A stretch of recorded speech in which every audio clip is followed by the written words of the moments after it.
ఇదే కదా నీ కథ, ముగింపులేనిదై సదా సాగదా. ఇదే కదా నీ కథ, ముగింపులేనిదై సదా సాగదా.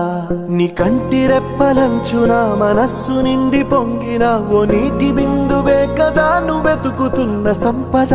ఒక్కొక్క జ్ఞాపకానికి 100 ఏళ్ల ఆయువుందిగా, ఇంకెన్ని ముందు